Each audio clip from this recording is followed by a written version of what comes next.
Hello, you wonderful people. So for today's video, I'm going to talk about the official trailer that came out for the Blue Beetle movie. If you have not seen it already, I'll include a link to it in the description down below. But first and foremost, I'm so excited for this movie. Obviously, Blue Beetle's not a character I'm that familiar with, but this is a nice opportunity to really get to know more about Jaime and, you know, get introduced to at least this version of Jaime, because we don't know, like, how, like, you know, in comparison to what we got in Young Justice type of situation. But I'm actually really curious, first and foremost, how, like, whether or not, I can't remember his name, but I know there is, like, I know Jaime isn't the OG Blue Beetle. There's a Blue Beetle before him. Was it the whole alien tech beetle thing for the previous one, or was it just, I don't remember his circumstances. I feel like the tech one is just a Jaime thing, but maybe, the original Blue Beetle had the tech thing, the alien tech thing too. I don't remember. Once again, I'm not that familiar with them. The only one I'm slightly familiar with is Jaime.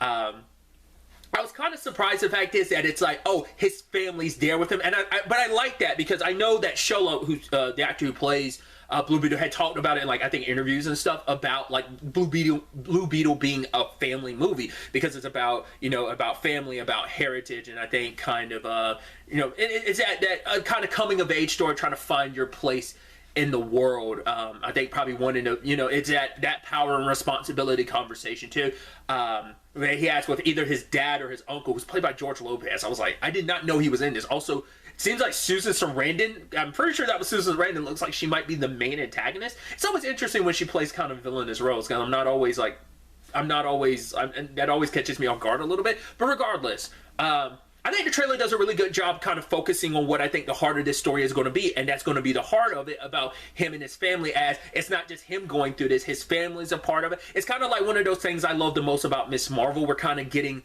some of that in this, and I love that family dynamic of, like, right, we're going through this, we're figuring this out for ourselves, and obviously the tech is kind of beyond his control.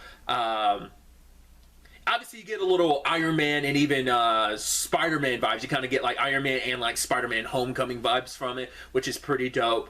But I think this movie is going to do a great job of just standing out on its own, especially, like, visually, because maybe it's just me. It just feels like the colors in this, like, really, really pop. It feels very, very vibrant, but, you know, maybe that's just me.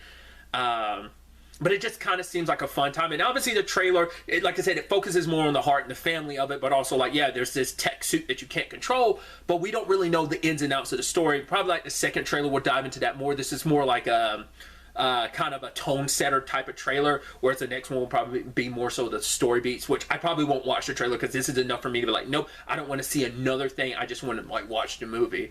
Because they haven't even really shown you, like, what the antagonist is, other than, like, Susan Sarandon's like, yo, this is my tech, how she got her hands on it, how long has it been on Earth, once again, like, the history of this thing. I'm sure it's probably going to be that tech company thing of, like, hey, I'm trying to replicate this and maybe even sell it to the military to, like, weaponize it type of situation. But obviously it's like, it seemed like, I don't know if it was like government agents are like, yo, this is the FBI or SWAT, like, busting down their door. But obviously it's like, it's not just him that's mixed up in this, so it's his family. We even see, like, which I'm like, is that a thing?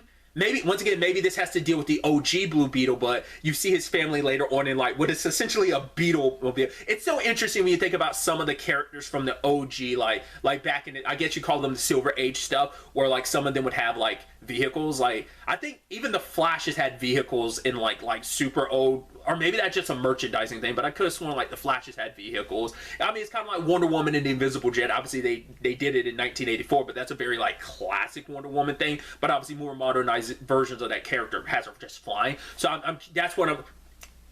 Ted Kort, wasn't it? I'm just thinking about, his name is Ted. That just clicked in my head, the OG Blue Beetle. I think his name is Ted. Is it like Ted Kort? Is that it? It's something like that. Maybe, I don't know. It just clicked in my head. I think his name is Ted.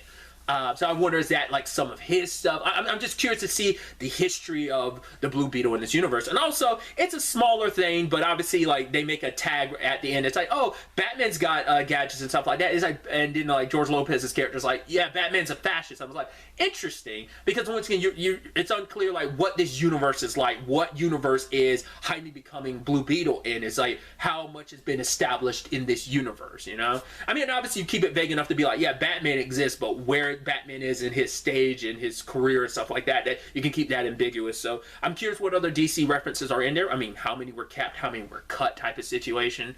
That's a universe thing. It's the least important thing. It's an interesting thing to think about, but to me, it's like the least important thing. All I want is just to see this movie and enjoy it, and it just seems fun, and like I said, like vibrant, and it looks so dope. So I'm excited to kind of, once again, to get a deep dive into Jaime, get to know even more about him and his family, and just get the fullest scope of what their story, what his story is. Like, because it's not like we saw, like, I mean, we haven't, other than Susan Sarandon, we didn't really see like a full-on bad guy of like who you're actually going up against. So it's definitely going to be interesting to see kind of what this, how the story ends up unfolding.